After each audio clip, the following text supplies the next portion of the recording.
शेतकरी मित्रांनो नमस्कार. मी बालाजी आपल्या सर्वांचं आपल्या या नवीन शेतीविषयक व्हिडिओमध्ये सर्व शेतकरी मित्रांचं मी अगदी मनपूर्वक हार्दिक स्वागत करतो.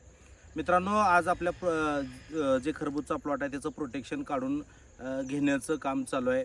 दिवस मावळतीला आला आहे. कामाचं खरं तर पूर्ण धावपळ असतानासुद्धा आपण एक महत्त्वाचा विषय घेऊन हा व्हिडिओ करतो आहे. काल जो आपण व्हिडिओ टाकला त्याला अतिशय चांगला प्रतिसाद आपल्या सर्व शेतकरी मित्रांचा होता. परंतु त्याच्यामध्ये ज्या कमेंट्स होत्या त्याच्यामध्ये एक असा विषय होता की फळमाशी जी आहे त्याचा अटॅक ह्या वर्षी खूप मोठ्या प्रमाणात शेतकरी मित्रांना जाणवतोय आणि त्याच्यासाठी काय उपाययोजना केल्या पाहिजेत, काय काळजी घेतली पाहिजे, अशा पद्धतीचे प्रश्न त्या व्हिडिओमध्ये ज्यावेळेस कमेंट्स मी बघितल्या तर त्याच्यामध्ये आपल्याला बघायला मिळालं. आणि मग त्या विषय घेऊनच आपण त्या विषयाच्या अनुषंगानं हा व्हिडिओ आता बनवतोय. तर मित्रांनो आपला हा जो प्लॉट आता सध्या आपण प्रोटेक्शनमधून काढला आहे तर उद्या लगेच आपण त्याच्यासाठी फळमाशी ट्रॅप लावतोय, जे की आपल्याला कंपल्सरी लावणं भाग आहे. म्हणजे कलिंगड असेल, खरबूज असेल, याची सेटिंग अवस्था सुरू होण्याच्या अगोदरच आपल्याला फळमाशीचे ट्रॅप एकरी यावर्षीची परिस्थिती बघता एकरी 15 ट्रॅप आपल्याला लावणं गरजेचं आहे. कारण कसं आहे मित्रांनो, फळमाशी ट्रॅपला आपण खूप साऱ्या केमिकल फवारण्या करू शकत नाही. कारण इकडं आपली मधमाशी असते सेटिंगमध्ये आणि ती मधमाशी जाऊ नये म्हणून आपल्याला कुठलीही उग्र फवारणी कीटकनाशकाची घेऊन चालत नाही.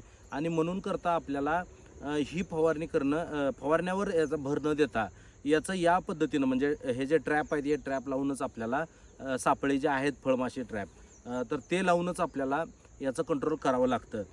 मित्रांनो ही जर परिस्थिती आपण लक्षात घेतली तर याच्यामध्ये दोन गोष्टी आहेत. म्हणजे याचा अटॅक आपल्याला कधी जाणवू शकतो तर मित्रांनो हे फळमाशीचे जे मुळातच याचा जो अटॅक आहे तो आपल्याला दलदलीच्या भागामध्ये किंवा आपलं जर क्षेत्र पाणथळ भाग असेल किंवा आसपास पाण्याचा भाग असेल आणि थोडंसं वातावरण रात्रीच्या वेळेस वगैरे जर आपल्या इथं खूप सारी थंडी असेल, खूप दलदलीचं वातावरण असेल तर अशा ठिकाणी जो अटॅक होतो तो जास्त प्रमाणात होतो. आणि जर तुमचं क्षेत्र हे कोरड्या ठिकाणी किंवा उंचावर असेल, तिथं मोकळी हवा असेल, कोरडेपणा असेल तर अशा ठिकाणी जो अटॅक आहे तो कमी प्रमाणात होत असतो.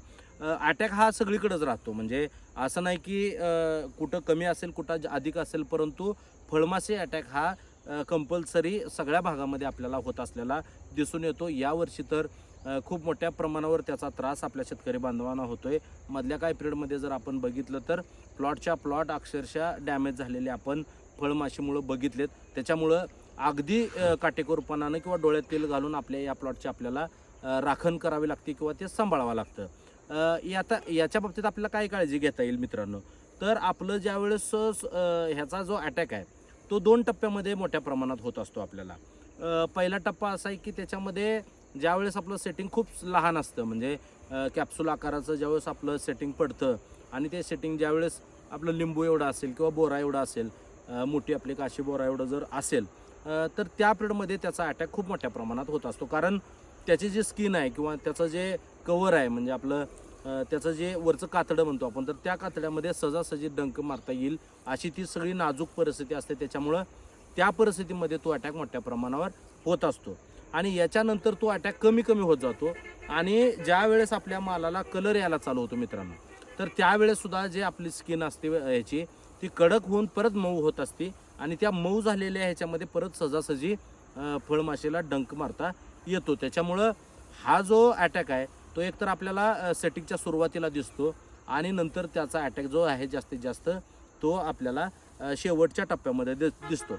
आता मग आपल्याला जसं सेटिंगमध्ये या फवारण्या घेता येत नसल्या तरी आपण शेवटच्या टप्प्यामध्ये याच्यामध्ये आपण बरीचशी कीटकनाशकं वापरून हा अटॅक आपण कमी करू शकतो. म्हणजे सुरुवातीला थोडंसं आपण ट्रॅप वाढवले आणि थोडंसं लक्ष दिलं तर सुरुवातीच्या टप्प्यामध्ये आपल्याला फारसं कीटकनाशकावर अवलंबून राहता येत नाही, परंतु शेवटचा जो अटॅक असतो त्याच्यामध्ये आपण कीटकनाशक वापरून सुद्धा याचा अटॅक कंट्रोल करू शकतो. तर या सगळ्या ह्याच्यामध्ये आपल्याला कुठली कीटकनाशकं आहेत जी फायदेशीर ठरतात, तर याच्यामध्ये आपल्याला फेनवाल असेल, मिओथ्रिन असेल, नुआन, आता तो नुआन आपल्याला मिळत नाही पण मिओथ्रिन आपल्याला घेऊ शकतो आपण, धानुसान घेऊ शकतो, फेनवाल घेऊ शकतो. अशा अनेक कीटकनाशकं आपण घेऊन याच्यामध्ये कंट्रोल आपलं मिळवू शकतो.